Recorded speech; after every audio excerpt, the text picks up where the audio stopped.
So I'm Dr. Paige Gutile. We're going to do a little mini start to this session because I know we have people trickling in, but we also have Dr. Robin with us. And so I wanted to give her a chance to introduce herself before she has to leave. And then that way, anyone who's catching up with the recording later, or if you want to rewatch the recording, we will have her lovely face and get to know a little bit more about her. So take it away.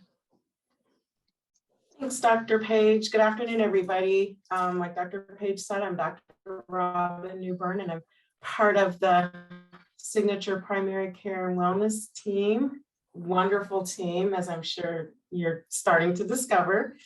So I'm a family doc, board certified. I've been in practice for 26 years, which I hear myself say that, and I just can't even believe it, because where have the years gone? So I have a lot of experience within the scope of family medicine. I'm also a hospice medical director, and I'm also clinical faculty at Ohio University Heritage College of Osteopathic Medicine, where I teach clinical medicine to first and second year students. So I do lots of things. I have fun doing all of these things. I love it.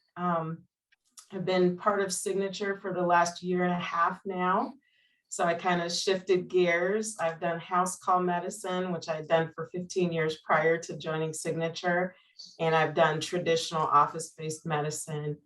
And like Dr. Paige, I have a very holistic view of medicine and patient care, and really enjoy helping people optimize their health goals. So that's kind of how I see my role as a guide and a coach, to help people get to where they want to be. And like most family docs, we take care of people in sickness and in health. Sounds like a marriage vow, but you guys get the gist. So we're basically here when you need us, for whatever you need us for, and that's what we do. Awesome. Well, I thank you so much for taking the time to stop by, Dr. Robin. Catch you later. Thank you. Take care, everybody. So I am Dr. Paige Gutile. I am the founder of a healthcare collaborative in Columbus called Signature Primary Care and Wellness. And just here today to share some information with you about what we do and why we decided to do things a little bit differently, and hopefully how we help fill in some gaps in patients' health and explore ways that we can support you all. And so I have a little PowerPoint that kind of goes through some points. I do not want it to be super lecture-y, so hopefully we'll have some interaction and feedback in the chat, and then we'll open it up for questions as we go. Hopefully I'll cover a lot of your questions, but I'm sure this concept honestly took me months and years to wrap my head around, because healthcare is in this country is such kind of an ingrained concept in ways sometimes we don't even realize. And so don't be surprised if it sounds a little foreign, or like, why would I do that? Or what, what's the benefit to that? Or what about this and what about that? So all questions are welcome. Okay, let's attempt to share my screen and my PowerPoint. So you met the lovely Dr. Robin. Hopefully she is just a breath of fresh air to work with. I've worked with her for years and years and years at OU before we became partners in this private practice.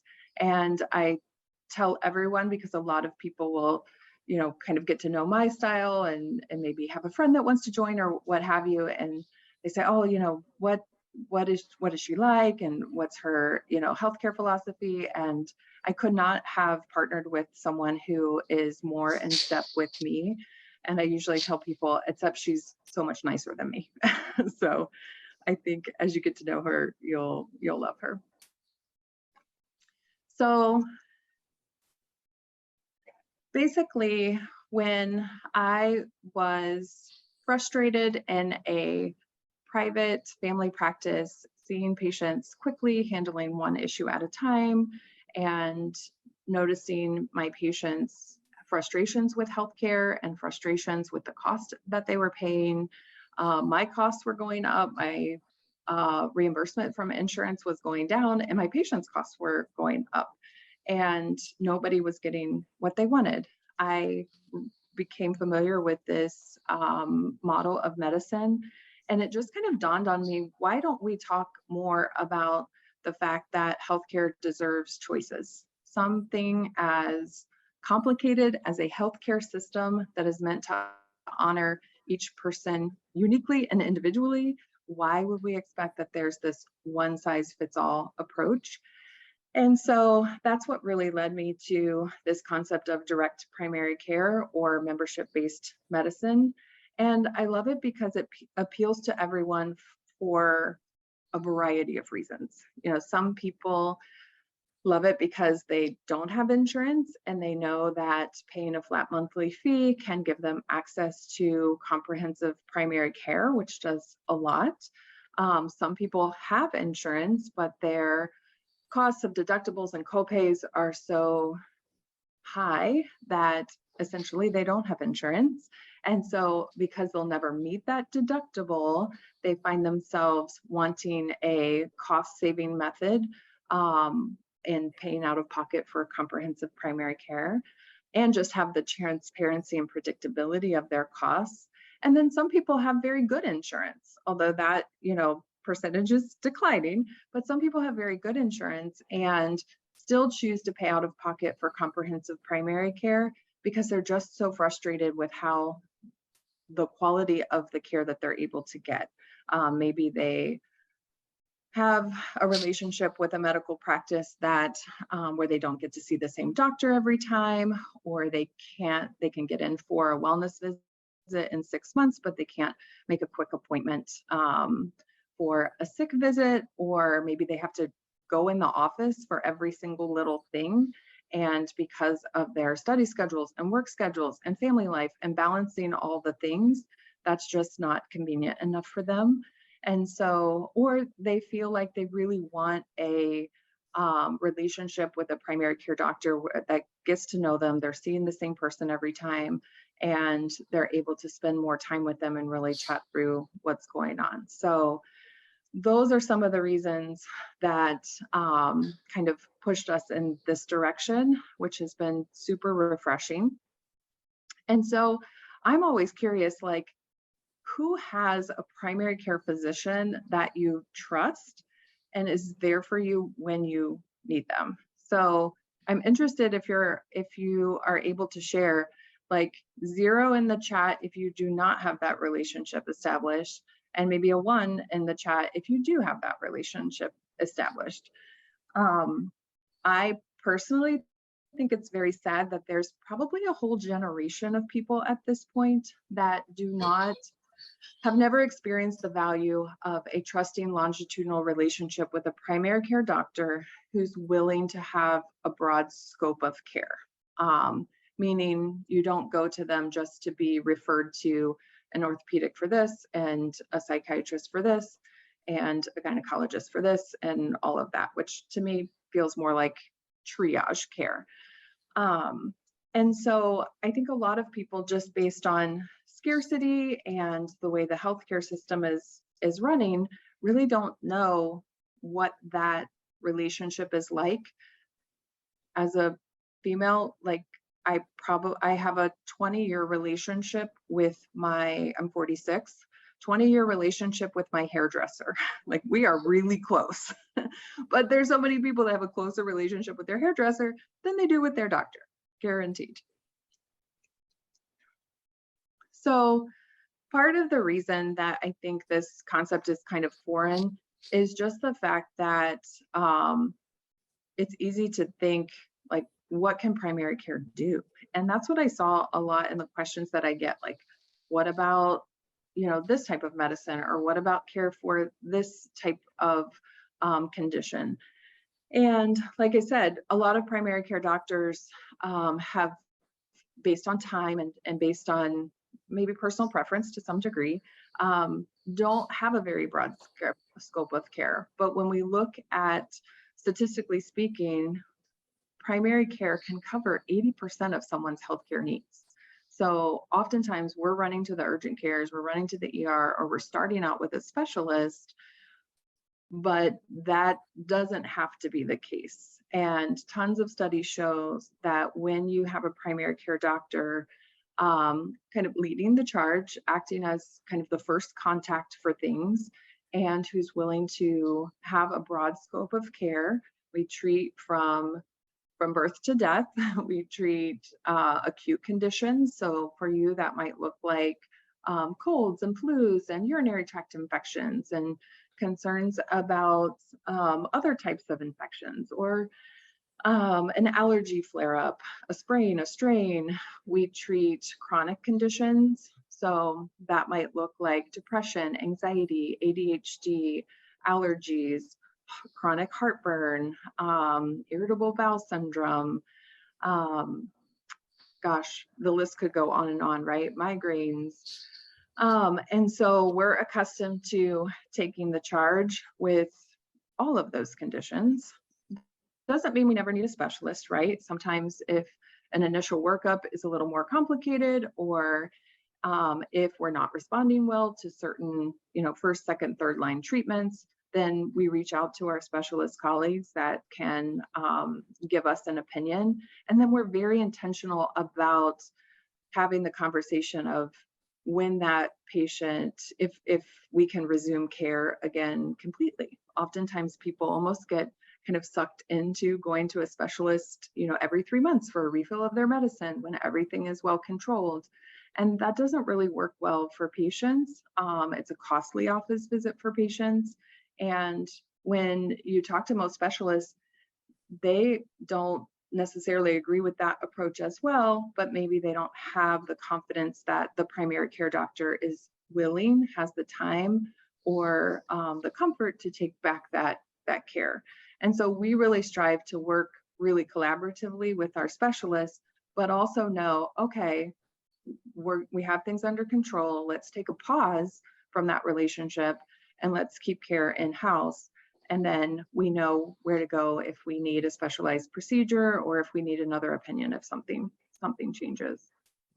I think the other thing that we try to focus on related to primary care is to really stay away from this, sometimes you hear it called a pill for every ill approach. And so both Dr. Robin and I have a really intense passion for counseling and mental health, and including lifestyle as a treatment methodology. And, not that we can be all things to all people, but we try to really lean into the best of the most with the best of modern scientific approaches, and bring those two worlds together. And then we, like we'll talk about in a little bit, we have established a collaborative where if we need a little more attention in a certain area of lifestyle medicine, whether it be support from a nutritionist or a counselor or coach, then we help our patients collaborate with those people. So, what we found is that that's the way we want to practice. And like I'm sure you all have experienced at different times, the traditional insurance approach for both patients and physicians was just way too inconvenient, way too rushed, way too fragmented, a bunch of different specialists, not being able to, see the same doctor continuously, so they really get to know the trends and the influences on your health, and way too tagged with just unrealistically high and unpredictable costs. That's probably one of the more frustrating things that I hear from people is I avoided going to the doctor because I didn't know what I was getting myself into. I didn't know if I was going to leave with a $10 copay and then get a $300 bill afterwards, or I didn't want to go to the ER because I knew I had this, unrealistically high. So everybody in our experience has been just feeling unheard, rushed, confused, frustrated, all the things. So, like Dr. Robin said, we both, well, I'm with her as far as when I say how long I've been in medicine and I reflect back on the fact that I graduated from medical school in 2002, I think I'm way too young to be able to say that. I've got decades of experience, but I feel way too young to have that experience under my belt. And so we established Signature Primary Care to just kind of do things a little bit differently. And so I've already talked about a lot of this. Our goals are to continue to develop and improve upon the way we deliver this type of care continuously. We want to be holistic. We want to be comprehensive. We want to be personalized. A lot of patients are frustrated because they feel like diagnoses come too quick. Oh, you have this. And this is what we do for this according to a certain algorithm. And so we really try to take the best of the scientific method, of course, all of our beautiful studies that show us essentially trends of populations, and apply those studies to the individual patient and know what about those studies fit your particular situation and what might not fit, as opposed to applying a treatment algorithm across the board. And our goal is to be super affordable. I think, healthcare is in the process of being reformed. I'm always maybe a little too on the side of being Sally Sunshine. I always am optimistic about things improving. But at the same time, I felt like for my personal career path, I had to gracefully exit from the system while it tries to get its act together, in order to feel fulfilled in my own career, as well as like morally and ethically in alignment with how I feel medicine should be practiced. And I have to say, that last line, like, dare we say fun, that's a real core value of our practice. I learned a lot from one of my best friends who's a pediatric dentist. And as she established her practice, I was just thinking, man, she's having so much fun. Like, why does medicine have to be so cookie cutter and so boring? And so we really try to get to know our patients. We try to create a healing space, and we try to have fun. I'm sure you can tell by, my personality or what have you. I really don't believe in kind of like the stuffy authoritarian doctor view of medicine. I feel like it's important for people to get to know me a little bit as a physician, and Dr. Robin feels the same way. So the nitty-gritty of what we provide at Signature Primary Care, the core service is direct access to your doctor. And so that takes place in a few different ways, but like I mentioned before, our goal is to help you establish a ongoing longitudinal relationship with your primary care doctor that can get to know you. And we have staff support that you'll get to know as well. So we work definitely as a healthcare team, but what you should not experience is this feeling of like, does Dr. Page or does Dr. Robin really know what's going on? Because behind the scenes, we are seeing everything, even if you may have first contact, with a staff member. For the monthly fee, we are really intentional about offering unlimited visits. And those are meant to be relaxed, low key. A new patient will chat for an hour. Typically, a standard office visit is from a half an hour to an hour. And so sometimes, we find that people feel like, oh, this is just a quick visit. I'm in and out. Like, I don't need to be chatting with you all day, Dr. Page. But sometimes there are times where we really need to like catch up and know what's going on. And from a cost perspective, we really wanted to decrease every barrier to care that we possibly could. And so when I think about it, this is the only model that eliminates barriers to care after that line item of paying a monthly fee is accounted for in the budget, which should not be underestimated either, right? It's an investment that every patient or employer or advocate is making to pay for care. But after that, there's no reason to not contact us. And we love that relationship, because when things start festering, that's when things get escalated and we end up with, urgent care visits or ER visits that we don't need. And so we want people to contact us when they originally have a question. For the insurance model, even if we have a low copay, it kind of makes us think like, maybe I'll just write it out. Like, maybe I'll see if this doesn't get better, then I'll go. Or I don't, like I mentioned before, I don't want to go because I don't know how much it's going to be. So let me try all these things. Let me, Dr. Google it and do all the research I can, and try to handle things on my own. And then things just get more and more frustrating for patients and doctors that way. So we sometimes jokingly say, but this is how we really feel, like, let us be your Dr. Google, no pressure, like, feel free to contact us. And so kind of tag teams with that, like, we want to be available to you when you need us.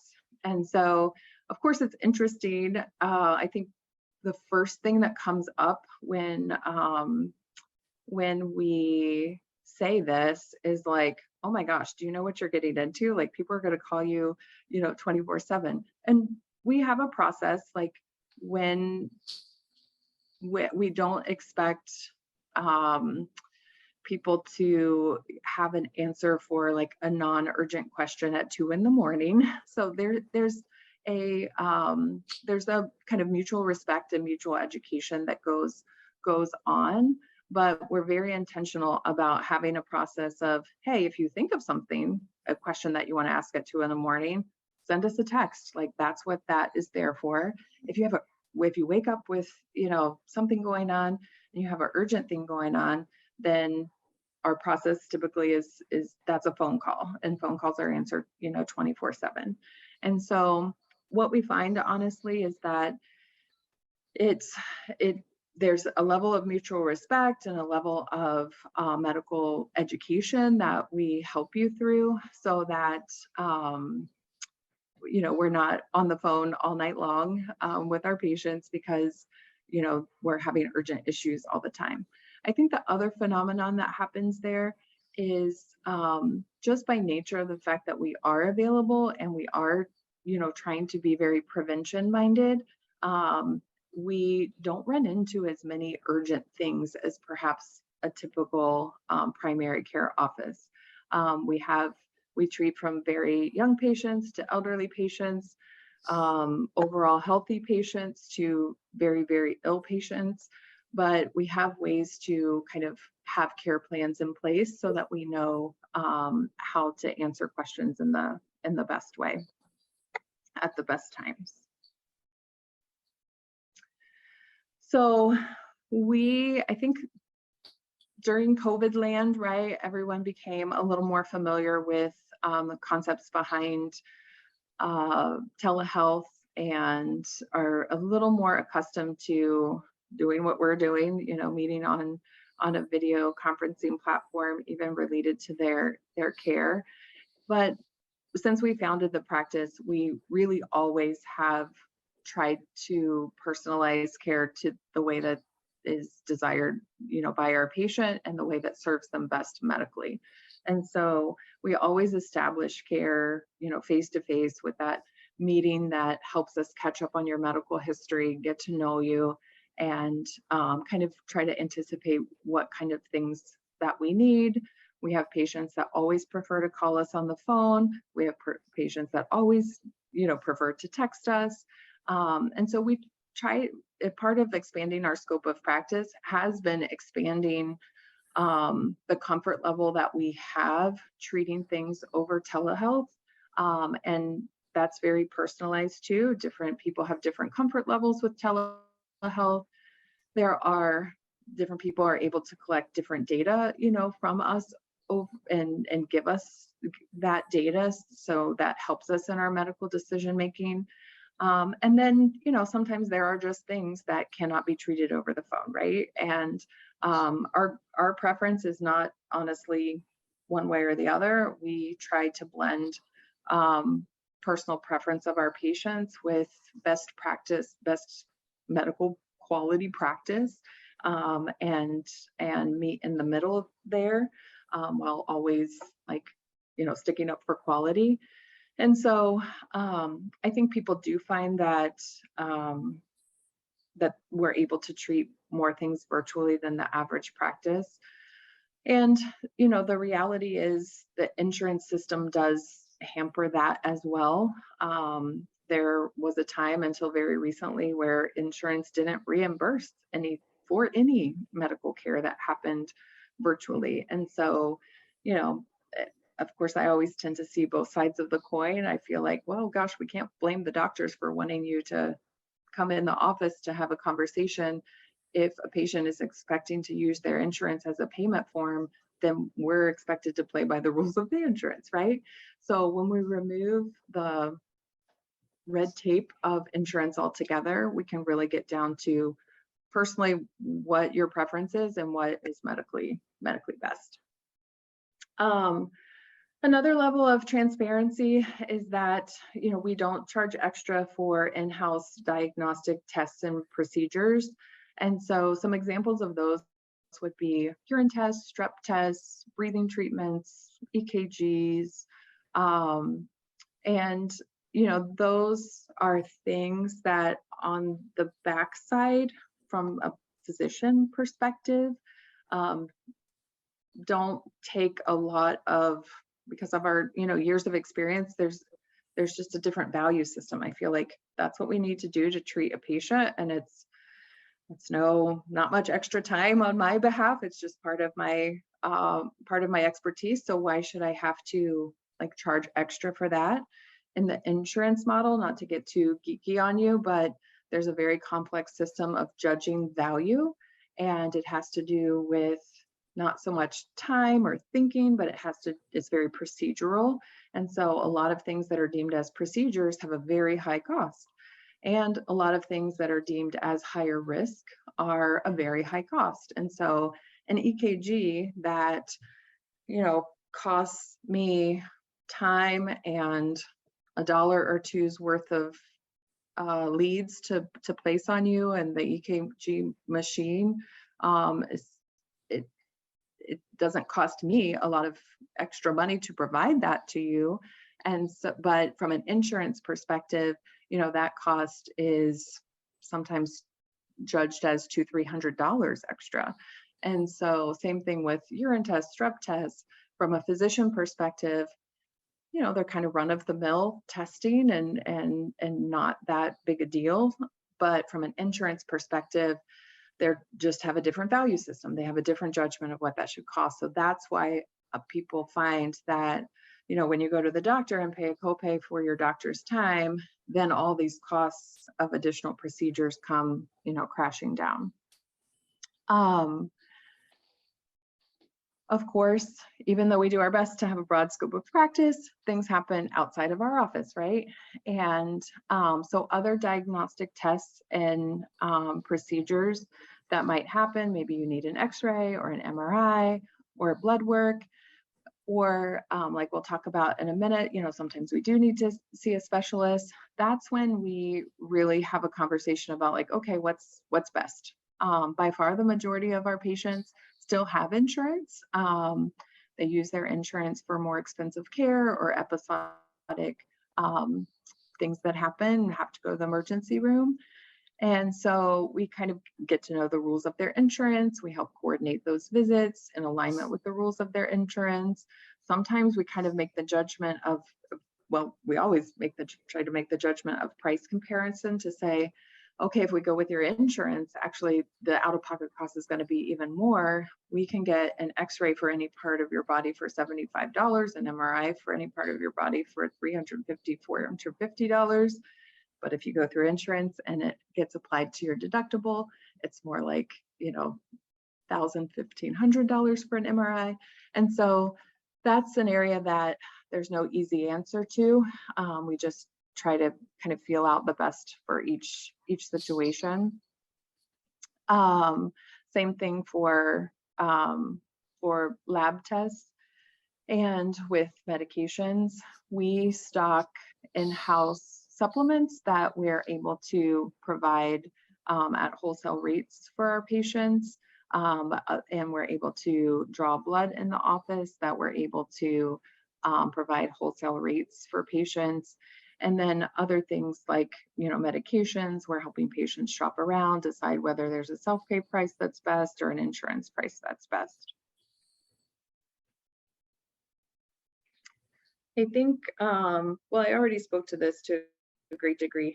One of the things that primary care, I feel is so important is just that coordination of care. Primary care doctors are often referred to as a quarterback of the team. We need everybody on our healthcare team, but we don't want patients to feel like they're shipped off to a specialist and they're not coming back to their home base to check in and resume care. Unique to our practice and something that we're growing into more and more is representing this concept of whole health.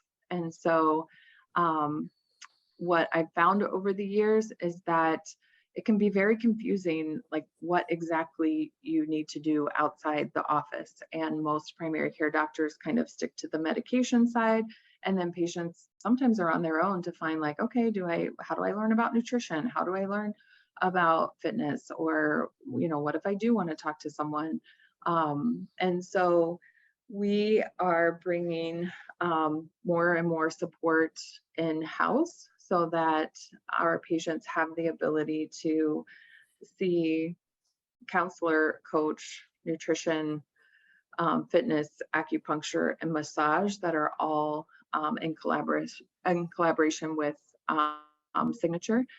And those, we don't necessarily have to get into the nitty-gritty of like what those membership plans look like. There are different membership plans that can incorporate more or less of those that are in development, but the overall concept is always the same when it comes to care, that if you are a primary care member, you will always be able to collaborate with other healthcare professionals at a discounted rate. So an example would be, a counselor. Well, our counselor for non-members charges $100 an hour, which based on, the trends is a fairly, reasonable price. And our members have access to see him for $80 an hour. So, and like I said, we will, as we explore collaborating, we can talk about, other options in that way. I think the other thing that I feel really passionately about is just, like I mentioned, representing that what I call whole health focus, which, a lot of people talk about, mind, body, spirit, which I think is wonderful. I always say you have to think about mind, body, spirit, but also your life, because it is your life, your relationships, your finances, your physical environment that either has the opportunity to be very uplifting to your health or very oppressive to your health. And so we really both have, programming opportunities, as well as, within your visits with the doctor, we're asking about those stressors and how can we advocate for you to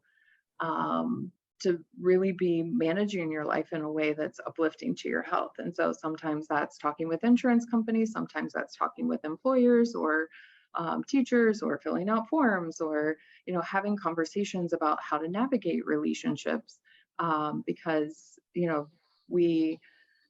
there's a lot that influences our health, and we severely underestimate how much those environments really can influence things. And I had a question in the chat about what kinds of things I see as most as influencing health in the Columbus area, especially with students and low income students. And I think, you know, this is it, right? Our, at a population level, medicine talks a lot about social determinants of health as being much more impactful most of the time than even sometimes fitness and nutrition, which we, talk about quite a lot, and much more impactful than our genetics even. And so we really try to take that, what a lot of people talk about at a population level, and drill down to say, okay, how can we personalize that to you, and how can we design social determinants of health that are going to work in your favor? And so oftentimes, and that's from a mental health perspective, sometimes we connect, um, you know, stressors to anxiety, depression, trouble focusing, like that's a clear-cut connection. But it even comes down to our more biochemical connections. It's influence on our immune system, our digestive system, how we're sleeping, our pain levels, all of that. So I won't ramble on too much more about that because I could talk all day about it. I think the other important thing to know about our medical practice is, even though, your relationship is, your relationship with your doctor, with your primary care doctor is first and foremost. By nature of being a healthcare collaborative, we're establishing what I call an inclusive community of ridiculously positive people. And I think that really is at the core of advocating for health. And so, we have and are developing more opportunities to really reach out to people in a way that makes them realize that their doctor can be more than just, someone you go to when something's wrong, but rather also someone you depend upon for support, for accountability, and for health education. So all of that to say, we did this honestly with the mind towards quality, and because we feel like this is the right way to practice medicine, but we also have to live in the real world, right? And we have to be able to afford things. And so some of the questions that come up related to affordability, probably the number one is, what about insurance, right? And in addition to what, I've already talked about, most people have traditional insurance, but I don't know anyone who's super satisfied with the care that their insurance promotes or pays for.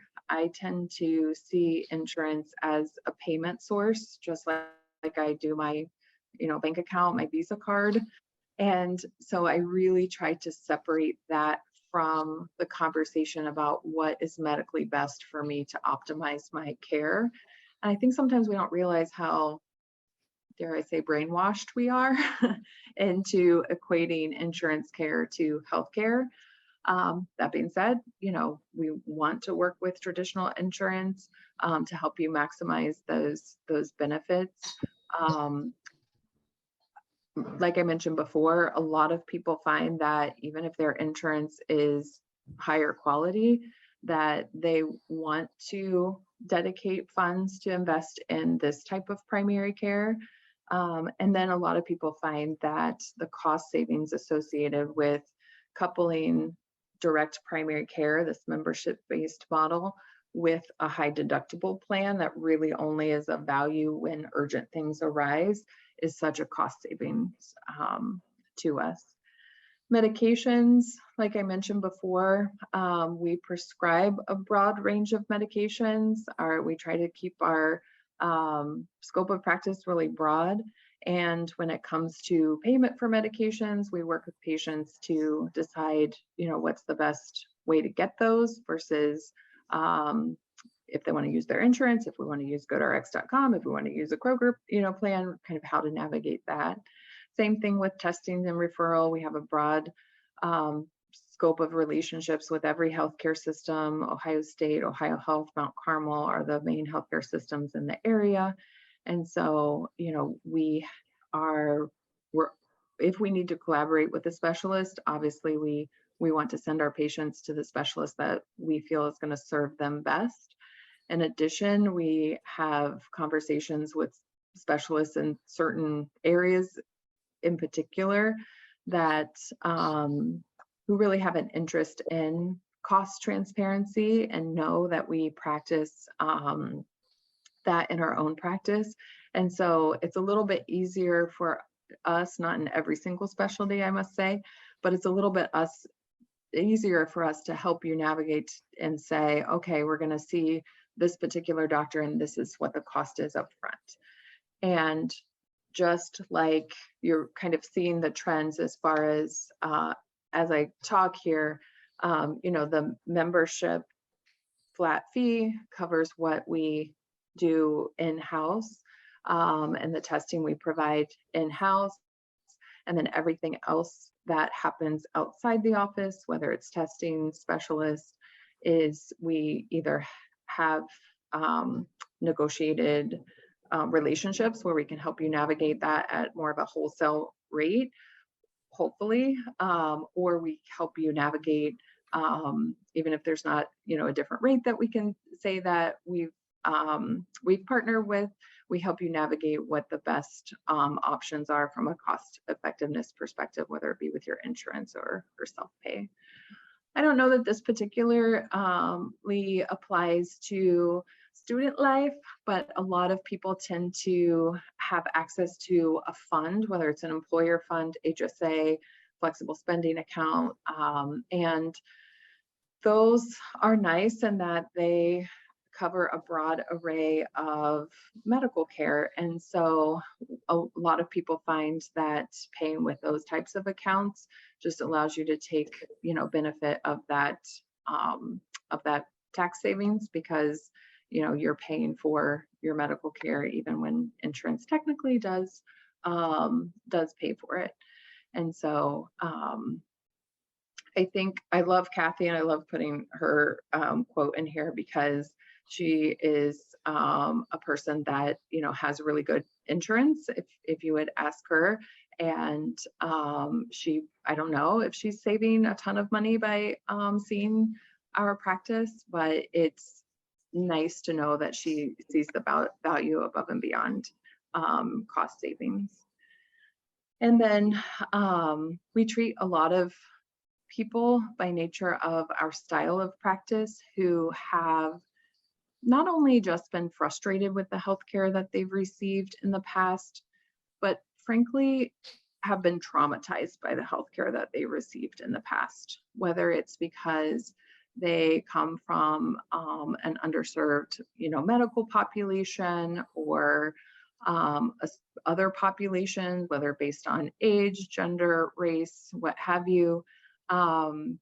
There's unfortunately a lot of healthcare related trauma that affects people's comfort in seeking care in the healthcare system and people's ability to navigate the healthcare system.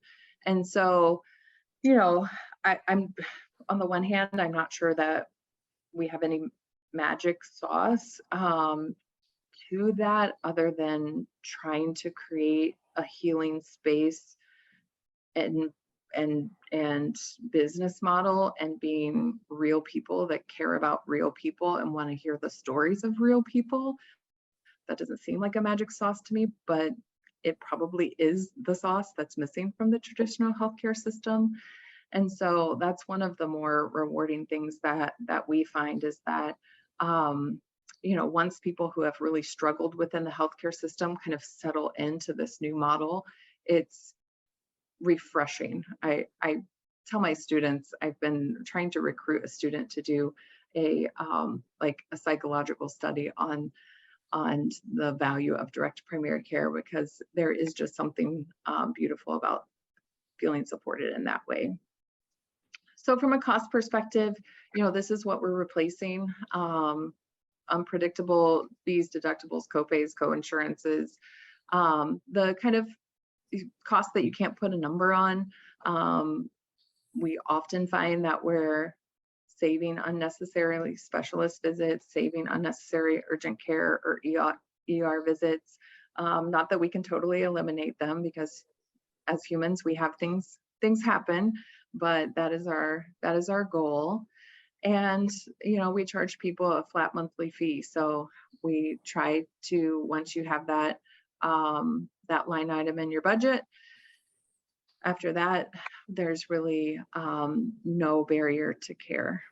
And I put this in here just to give you guys an idea of what the cost is. I know, if we feel like this is, a good fit, this service would be of benefit to students, then we can kind of work out the nitty-gritty about specific costs and how that happens.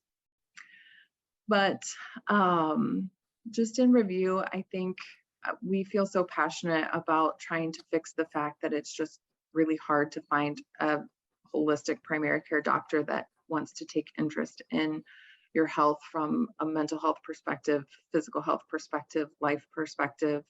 And it's hard if you do find that, wonderful doctor that's able to do that. Oftentimes they're within a system that is, has their hands tied and is inconvenient. And then it's all, unpredictable and unaffordable. And so that's really our goal and the gaps that we're trying to close. So just a little bit about like the nitty-gritty of what this may look like. Essentially, patients that work with us go through a sign-up process. Usually that happens online.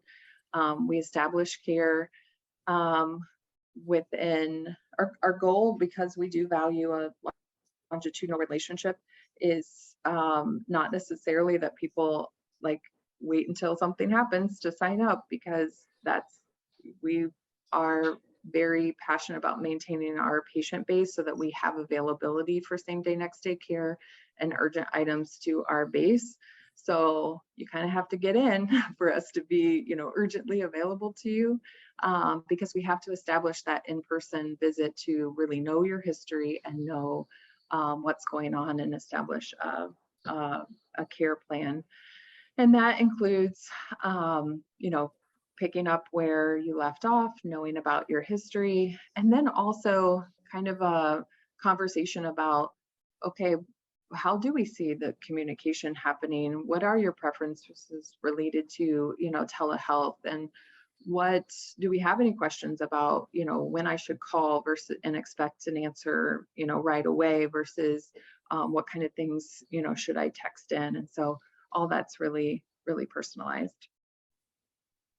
And so I thought one way to kind of continue the conversation, if you was to kind of, and feel free to take over on the Kenyon campus, because you all are, I know you had a vision for, kind of continuing the conversation. But if you would like to go to our website, signaturecare.co/students, that is just a simple page where you can send me your email and your name, and we can follow up and keep the conversation going about what questions you might have about this model and specific care items. So I probably blabbed along a little more than I would have thought I would, but I don't think that should surprise me on the one hand, because I can be a talker. So let me catch up with the chat a little bit and see if I missed any questions. I love to see alum here. Thank you so much for coming. Well, the medical model is very much built on an apprenticeship model. And so, from second year students teaching first year students to third year students, teaching second year students. And the minute we graduate, we always, feel like we're always teaching our current students as alumni. And I think that's so important. So I think y'all are lucky to have alumni supporting you. What questions didn't I cover? I was just gonna ask about remote visit and like that kind of thing, but you did cover that like a lot. that's something that we have a lot of issues, at least I've had here with the health services at Kenyon, is that you can't get an appointment and you have to come to the office. And so every little thing becomes like even like everything becomes like a longer process than it needs to be. So you covered like other access remotely. That's just what I asked. Oh, I know one thing that I didn't cover that I intended to is, our office, I haven't timed it, but I think it's a solid hour, from campus. And I think that does, speak to, one, it makes me super proud that you're interested in this, because to me, it tells me that you're like really want to invest in your healthcare. But also, makes us also very willing to expand scope of telemedicine, and work with you to know, what kind of data helps us treat you better via telemedicine. And then, like you heard from Dr. Robin, she comes from a background of home visits, which I think is so cool, because when you're able to see patients in their home, you really just get to know a lot about, their lifestyle and kind of the influences on their health. And so, depending on how things progress and how things work out, we're definitely open to, if there's demand, coming to campus, whether that looks like setting up once a month, the first Fridays of every month that we're on campus, that we can, chat with people and have individual visits, for half a day, or, just depending on demand, what that would look like. I think that's a definite opportunity. That doesn't solve the issue of like urgent things, right?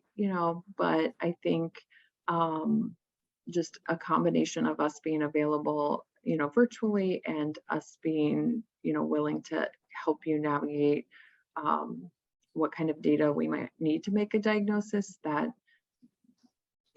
quite honestly, there's just so much that we can do virtually nowadays.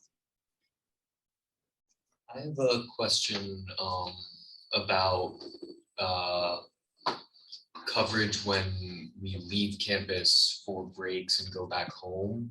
Oh, How would that work? Would we continue to see you across the country, or would we need to find other resources back home?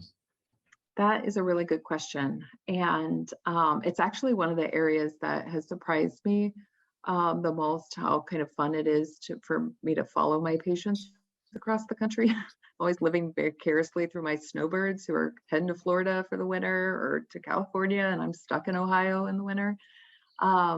There are some nuances to that, but in general, like my ability to practice medicine, but in general, and things are changing, ever changing after COVID, which is nice. But just for your background, I'm licensed to practice medicine in Ohio. So I need to be in Ohio to practice medicine, and I need to have an established relationship with the patient in order to treat them across state lines. And I need to be able to, feel comfortable that I'm upholding the standards of medical care. So in your situation, if we have an established relationship, we've met in the office, done a full physical exam, I, know what your medical issues are, and something comes up when you're out of state or out of country, that's, we are fully able to do that. And it's super nice. I mean, I think I have a patient that I'm really living vicariously through, because she is doing mission work in Indonesia right now. And she's on her app asking me questions, and it's super fun. Okay, I didn't want to call you out, Pat, but thank you so much for writing that in the chat. I saw your name pop up, and it's nice to see familiar names and faces.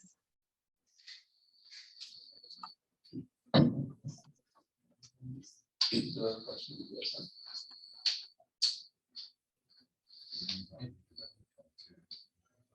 there's nobody here, we gathered some questions from people who couldn't make it.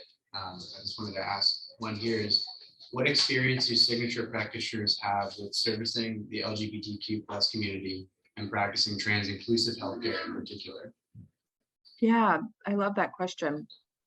I think by nature, well, this is my probably overly optimistic hat kicking in. What I started to say is by nature of being a family doctor, we are trained and accepting of treating from birth to death, all genders, all sexual orientations, all political, like everyone, right? Unfortunately, we live in a world where people are accessing the healthcare system and do not feel included and seen and heard. And we strive so much to represent the opposite, a completely inclusive community where all preferences are honored and all, you know, genders, religions, you know, are honored. I could go down the list, but so we love treating that population in particular because I feel like to me that is a group, if I can, you know, talk as a group that almost universally has experienced healthcare related trauma. And when anyone's core identity is not acknowledged, that's the worst type of trauma that you can experience. And so neither Dr. Robin nor I have, and not to get too deep in the weeds of like specific medical conditions that the LGBTQ plus community and trans community experiences, but in all transparency, like Dr. Robin and I don't necessarily have experience in things like hormonal prescription and some of the other nuances, but because we're primary care doctors who have a mind for inclusivity, we honestly like have done our best to, you know, be as informed and educated as we can, and are just, you know, so grateful to be able to serve that community. I think, and I could talk about this all day because we try to teach medical students a lot about care for various communities. And, you know, I think I almost hesitate to say like, oh yeah, like I treat any population like a certain way, because by definition, you know, that's ignoring the fact that everybody is a unique individual and has very personalized needs. So it's hard for me to almost talk about like population-based care, because if you've treated, you know, one trans person, that's one trans person. And I would never want to extrapolate the needs of that person to an entire population or community, if that makes sense.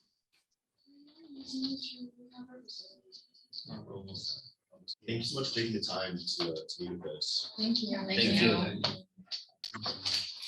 Thank you. I will take notes of, there are a couple of direct messages in the chat. And if you don't mind sending me an email to Dr. Page, so it's just DRPAIGE at drpage.com.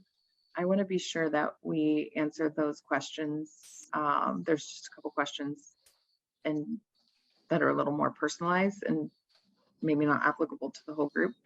But send me an email and I would love to chat with you.